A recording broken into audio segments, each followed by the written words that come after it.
Hello everyone, my name is Malik, and today I will be reviewing Supergirl.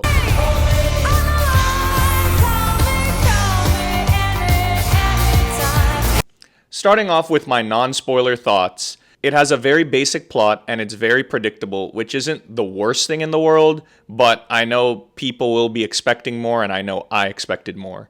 Along with that, the movie also has a lot of tropes that are seen in other superhero movies, mainly the trope of the hero being a reluctant hero.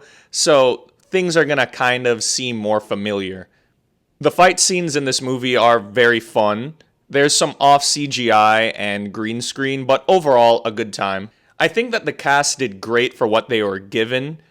Specifically Jason Momoa as Lobo, you can tell that he had a blast playing this role. I think the writing and the dialogue hold the movie back for me the most.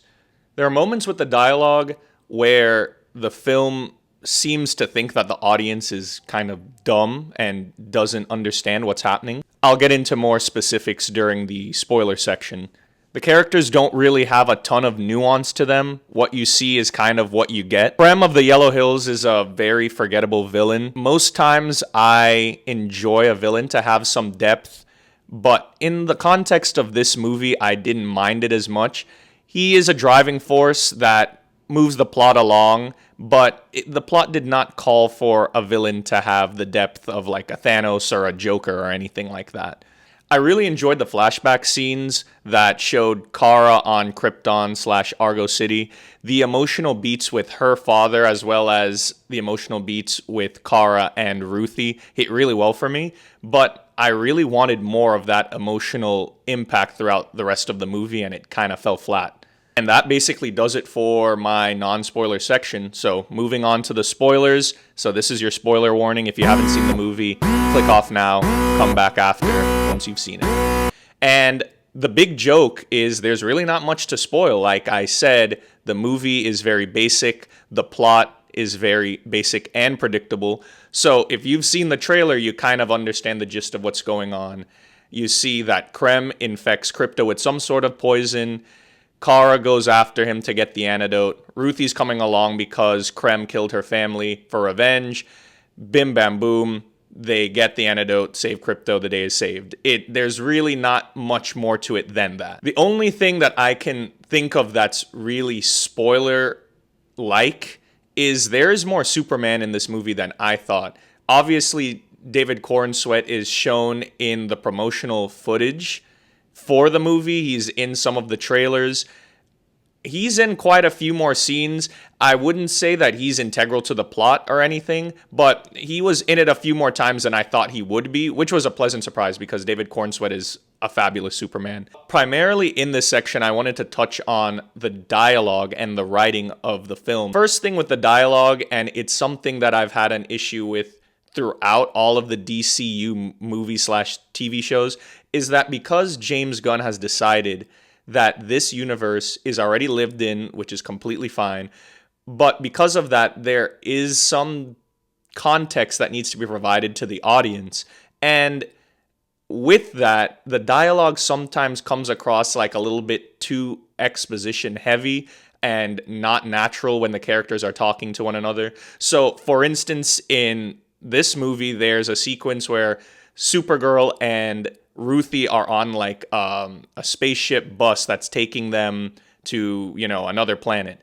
And obviously these people hijack the bus. The audience can tell that they are some sort of bandits or some sort of criminals that are coming around like stealing things from all of the patrons on the bus. But then Ruthie has this line where it's like, who are they? What are they doing? And then Kara goes into saying, oh, they're from this planet and this and this and this. And then there's another line when Krem shows up for the first time and shows up at Ruthie's house and kills her parents. The parents who already know who Krem is, when he comes in, is like, oh, you're Krem of the Yellow Hill. You're ... So it's like they're listing things off for the audience to have context, but in universe, it doesn't really add up or make sense for the characters to talk to each other like that. There is an instance in Superman that even bothered me.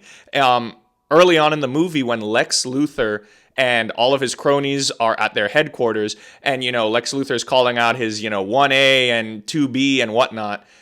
One of the workers is like, "Wow, Lex, it's almost like you've been studying him, or his every move." And then another person chimes in, "He's actually been studying him for 3 years," and like gives all this context where it's like, if you already worked at Luthor Corp, I feel like you'd kind of already know this, but they're just adding context so the audience can understand, when I think the audience would be able to put two and two together anyway. Adding on to the dialogue, the writing for Kara and Ruthie, like I said, there's not a ton of subtlety in the movie, and both of them obviously have gone through a traumatic event in their past, both different, which I'll touch on in a little bit. Kara and Ruthie have times throughout the movie where they specifically say what they're feeling and how they're feeling, rather than like I feel the film does a good job of showing us. But many times I felt as though the movie had Kara saying, "I have no people, I have no home." Whereas I feel like the movie could have done a subtle job of us seeing Kara internalize that. She doesn't need to like vocalize it as much. Like, it's fine. Like, there's a scene where she explains her whole backstory to Ruthie, which is exposition heavy, but it's done in a way that makes sense for the character. Those things are fine, but I feel like them mentioning these things, and then obviously Ruthie dealing with her parents being killed right in front of her, she's like, "Oh, I just feel all of this rage. I want revenge." Like, it's just all of this telling people things, whereas I feel like you could just show it. Like, the actors have the capability of just showing those emotions. All of this reminded me of The Batman, and I think that Matt Reeves did a very good job in one of the earlier scenes where Batman and Gordon are obviously investigating the mayor being killed by the Riddler. And when Batman is there during the crime scene, the child of the mayor's obviously there. And all it took was Batman not having to say anything. He just looked at the child, and Gordon says, "Oh, the kid walked in and saw the dad was dead. Can you imagine anything like that?" Or like, he makes reference to something of that vein. And all Batman did, like, it's just a zoom in on him looking at the kid and the kid looking at him.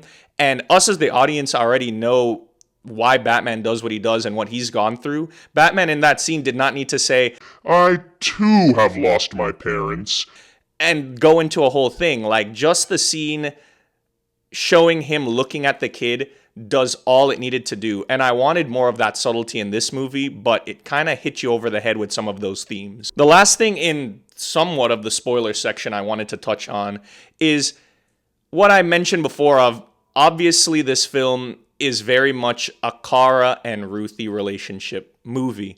And Kara has her trauma through being on Argo City and seeing her parents have to ship her off because of kryptonite poisoning, and understandably is very upset, feels very lonely, doesn't feel at home on Earth, or doesn't really feel like she has a home anywhere for that matter. And I understand that trauma. Then Ruthie comes in and has a completely different type of experience. Trauma nonetheless, obviously her parents are killed right in front of her. But I feel like both of them have completely different emotions about their trauma. Obviously, Ruthie is very sad and also angry and is vengeful, whereas Kara is more lonely and depressed and trying to numb that pain. But throughout the movie, they keep on having Kara tell Ruthie, "Don't go down this path of revenge. It will lead you down the wrong path. You're going to learn to regret it later on if you end up killing him." And to me, that didn't really click, because Kara, from what the audience knows or what the movie tells us, didn't really seem to have any instance where she killed somebody and came to regret it.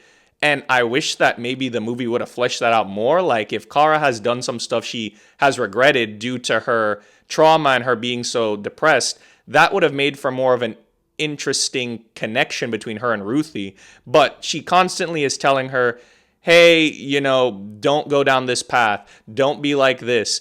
But there's really no context of Supergirl ever having those experiences. As I said, trauma is trauma, obviously, but the movie is trying to make it seem as though Supergirl's trauma of feeling lonely is the same trauma as Ruthie going off and being vengeful, and that did not really conflate to me. Overall, this movie was kind of a mess, but it had enough heart and action and fun to keep me entertained. I think that people that are going into it expecting it to be bar for bar like Supergirl Woman of Tomorrow, the graphic novel, they're going to be very disappointed and might just completely reject the movie altogether. So, depending on whether you've read the book or haven't, I feel like your viewpoint on it might change. I haven't read the book and I was waiting to read it until after this because I didn't want anything to be spoiled. So, now I'm going to read the book and be able to compare the two. I think, though, as somebody who's not read the book, it was entertaining enough. However, just how excited I am for the DCU as a whole and being a DC fan, I was expecting for there to be a little bit more in this movie than there was, and that kind of disappointed me. Overall, I had a fun time. I can't say that it was a bad movie by any stretch of the imagination, but it left a lot to be desired. And going forward, hopefully they find their footing more in the vein of Superman. I think with better writing and dialogue, the characters and the actors would have done a much better job. This movie reminds me of early MCU movies in Phase 1, where, critics didn't like Iron Man 2, Thor 1, The Incredible Hulk. It was either they were not liked at all or seen as average, above average. They weren't great like the first Avengers movie or Iron Man 1. So I feel like because the DCU is still finding its footing, this is only the second movie, I cut it some slack. However, hopefully going forward, Clayface, Man of Tomorrow, Batman Brave and the Bold, all the other films aren't like this, but this movie was very cookie cutter superhero movie, which is a shame because I think most people were expecting way more from it. Overall, I gave this movie 3 stars out of 5. There are no post-credit scenes. Don't waste your time sticking around. I still have quite a few things I'd like to say about Supergirl that I won't say in this video. My friend Matt and we have a podcast that I'm going to link down below in the description. We're going to have a Supergirl episode up at some point next week. I will talk more about the things I like, things I didn't like. We'll also get his take on things. So give that episode a watch if you're interested on hearing more of my thoughts about Supergirl. But for now, I'll see you all in the next one. Take care.